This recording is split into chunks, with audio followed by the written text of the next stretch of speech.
We are so grateful to be supported by sponsors like our friends at Haney and Company. You know, we all know that in today's complex financial landscape, having a trusted advisor can make all the difference. Since 1960, Haney and Company has been providing comprehensive accounting services to a diverse range of clients, from small businesses to large corporations. With nearly 400 professionals across 13 locations, they offer services in tax, audit, business consulting, and client advisory. In fact, their commitment to excellence has earned them recognition from Accounting Today and Forbes magazines. At Haney and Company, though, it's not just about balancing books. It's about building lasting relationships based on trust and mutual growth. So visit HaneyCPAs.com. That's HaneyCPAs.com to learn how they can support your business's financial journey.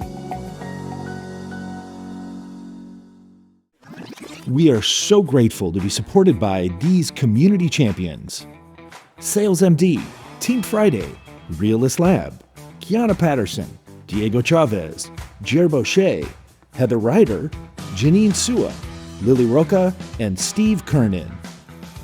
Hey, what's going on, everybody? It's Friday. It's July 4th, which means here in the United States, it is Independence Day. So I am off kind of,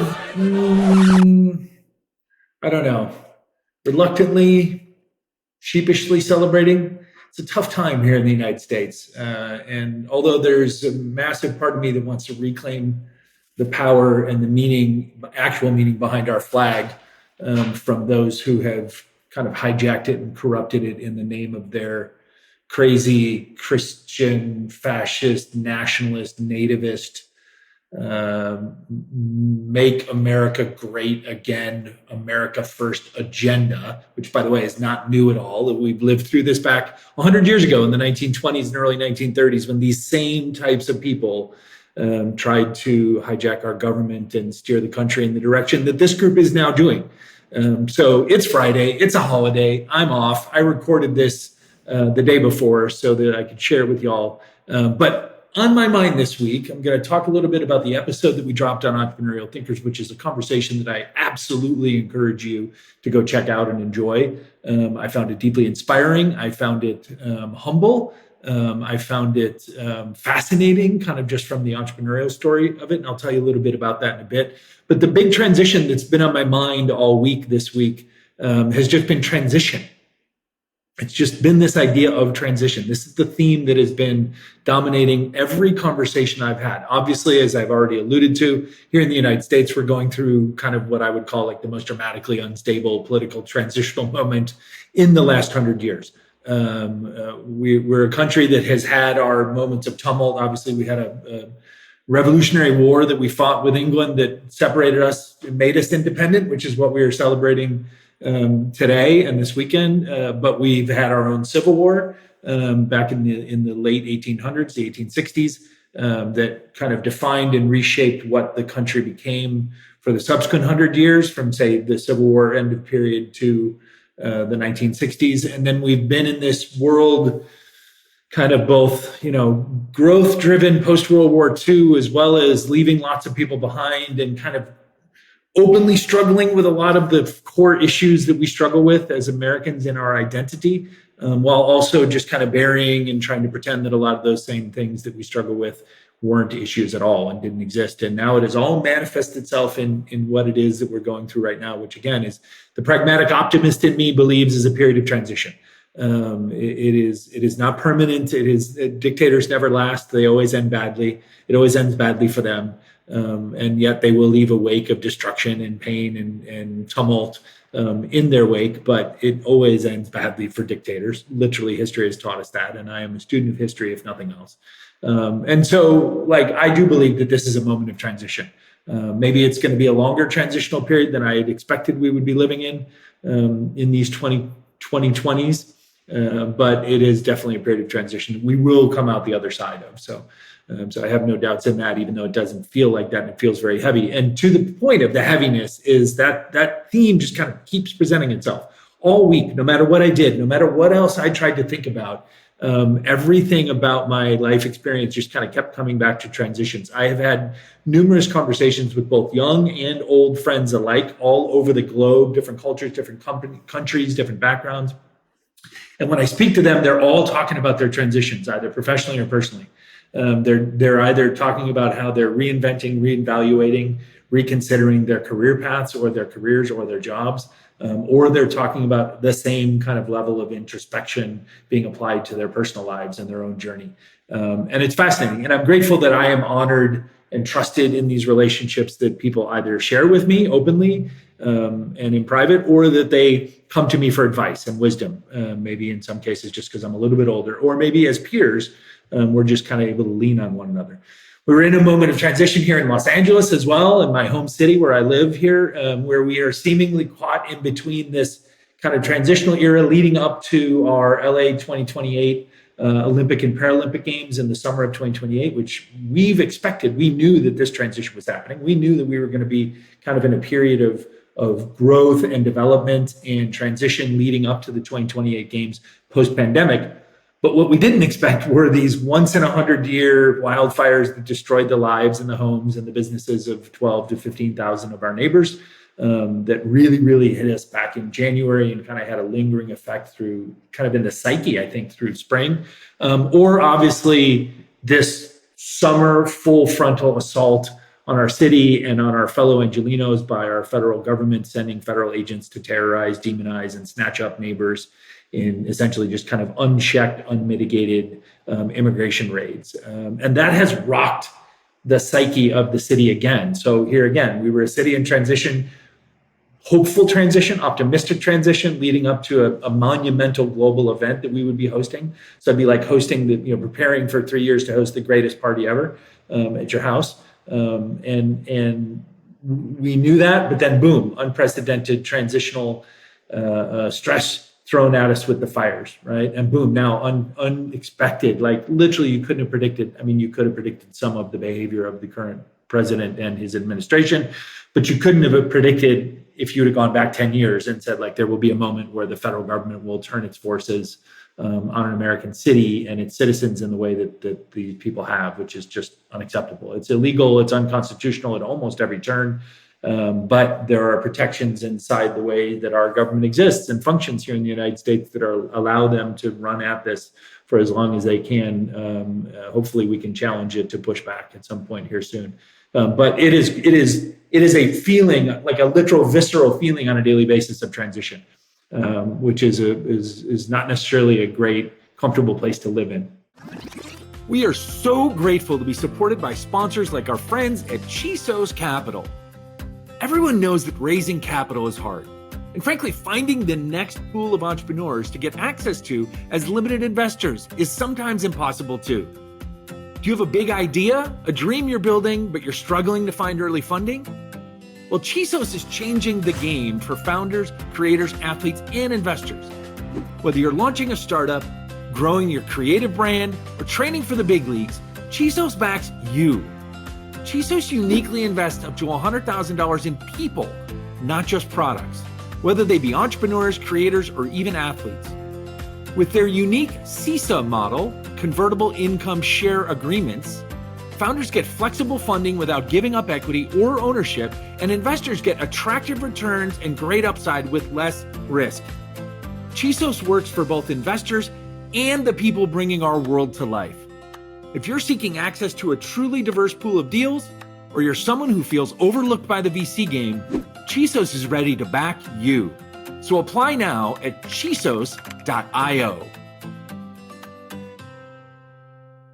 And inside of that, I had this conversation that I alluded to earlier with Roy Scott, who's the CEO of a company called Healthy Hip Hop. And I mean, you want to talk about transitions, like Roy's story and the conversation that we had on this week's Entrepreneurial Thinkers episode, which again, to remind you, you can find anywhere you listen to your audio podcasts, Apple, Spotify, anywhere else, or you can watch and listen to the YouTube version of it on our Entrepreneurial Thinkers YouTube page. Amazing conversation. I had the real pleasure of meeting Roy a few years ago at the introduction of Kiana Patterson, alumnus of the show, great friend here in Los Angeles, so that I could become a mentor to a small cohort of young entrepreneurs who were going through a program called the Black Ambition Prize. I have stayed in touch with Roy ever since then. I've watched on social media his journey. And so it was an easy get to ask him to come and be on the show to discuss this idea of entrepreneurial thinking in the music world and how do we apply music kind of to the educational world, and how is he pursuing all of that as an entrepreneur and founder. The origin story is amazing. I literally joke this is the first gangsta rapper I've ever had on the show.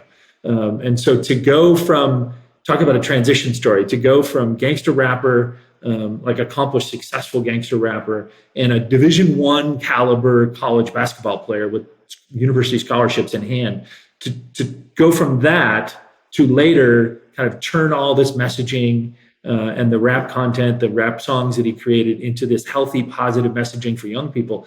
And then on top of that, decide to expand and scale that out into the education world, into our school systems, as an education or ed tech, as they would call it, entrepreneur. It's just an incredible story. And there were two big takeaways that I got from Roy's conversation. One, it's just a reminder of the ability of any of us, for anyone at any moment in life, to be able to decide to live their lives completely differently. Like, we all have that power inside of us. And Roy's story, which I hope you go and enjoy listening to, reminds us that literally all of us have the power to change the direction, the course, the trajectory, the intention, the purpose. He talks a lot about intentionality. He talks a lot about purposefulness. So one, the ability for any of us at any moment in our lives to decide to change our lives completely. And then two, the importance of the words we choose on the people around us, the effect that the words that we use on a daily basis can have on the people around us, whether that's in our speech, in how we interact with people in our families, outside our families, in our work lives, in our communities, et cetera, or in our songs, as Roy figured out, right? Is literally the origin story, which I'll let you listen to the episode to find out, is what happened to Roy when his 4-year-old son was listening to the gangster rap lyrics that he was propagating out into the market. Oof, like, talk about a transitional opportunity in life, right? And from that, Roy has built what he's built. He's essentially pursuing building what he calls the urban Disney of the 21st century. And he's using music and other content as its base to inspire and educate and empower the world's young people. I mean, and talk about the ultimate in positive transitions, right? So transition's been on the mind. I bet a lot of you are going through transitions. I know everybody in my circle seem to be going through transitions. So in closing, I want to share a couple of pieces of advice that I've used when friends have trusted me to give them advice or ask for some wisdom in this last week. A couple of things that I've used in my own life as I've transitioned through different periods of my life, different professional transitions, different personal transitions. But here's a couple of hints for you, right? Find yourself, one. And how do you find yourself? You find yourself by asking yourself the hard questions in life. What are some of those questions? How do you want to live? Like at the moment you're at. At one point in my life, I asked myself back in my mid-40s, like how I wanted to live my life between 45 and 65. And then I just chipped away at the multiple layers of nuance of answers to that question. Ask yourself, what's important to you in your day-to-day life? Ask yourself, who do you value in your life? And then once you start to formulate some of those answers, and in my case, it took literally 87 days. It could take you 8 hours. It could take you 8 months. I have no idea, right? Like the search is the search, the journey, so to speak, is the victory. That is life. Life is the journey. It is not the mythical endpoints that we create, the measuring sticks that society creates. It's literally just learning and finding value and joy and peace in the journey. So once you discover the answers to your questions, I'm going to encourage you to stand up and speak up for what and who you believe in, and still yet leave yourself open, no matter what age or stage you are at in life, to the curiosity and the wonder of life that can take us in fresh new directions. As you all know, because I talk about it on here all the time, on both Stoppage Time and then in the conversations that I'm grateful to have with our incredible entrepreneurial thinkers on the Entrepreneurial Thinker Show, I'm in the first few years of a new transition of my own, right? And it's hard, it's amazing, it's invigorating, but it's uncertain and it's scary sometimes, all simultaneously. But I feel alive now at age 57 in a way that I haven't felt alive in about 10 years. And that pattern has kind of repeated itself throughout the course of my life. It's about every 8 to 10 years or so that I get this itch to transition and reinvent. And I'm leaning into that this time. And I'm encouraging everybody around me, no matter the age stage, no matter what culture they come from, where they're at in their careers or their personal lives, like to lean into that possibility of where curiosity can take you. So I hope you do the same. I wish you all nothing but joy, peace, love, encouragement, as always, as I do every week. I hope you come back and you join us next week. I really, really hope you go and you like and you follow and you subscribe to our Entrepreneurial Thinkers channel on YouTube, or to finding us on Spotify, Apple, or wherever you listen to your podcast. Enjoy this Roy Scott episode and then share it. Give us some comments. Let us know what you thought about it. Let us know how Roy's story touched your life or might have intersected with your journey. And then come back and visit with me next Friday again, and I'll share some thoughts in this quick little kind of one-on-one. You and I get to talk to all of you. You get to kind of know where my head's at on the end of a week as we share this little bit of stoppage time, which in my love of soccer or football is that little bit of extra time between the end of regulation and when the referee finally blows the whistle. And man, I got to tell you, as a soccer fan, a lot of magical things happen in that stoppage time. So let's leave ourselves open to the magic of the stoppage time on a weekly basis. And I'll see you right back here next Friday. We are so grateful to be supported by sponsors like our friends at Plain Text Capital. You know, investing in Web3 and cryptocurrencies isn't about jumping on the latest trends. It's about understanding where the market is headed and why. Plain Text Capital is a digital asset investment firm focused on long-term strategies backed by deep research, backing the best Web3 companies and protocols, and investing in the newest asset classes of the future. They believe that Web3 crypto will drive digital innovation for decades to come, creating significant value for investors. In fact, their team of highly skilled professionals work with institutions and serious individual investors who want clarity in a space full of hype and noise. So if you're looking to cut through the chaos and invest with purpose, Plain Text Capital brings a disciplined, high-conviction approach to investing. You can learn more and meet the team at plaintextcapital.com.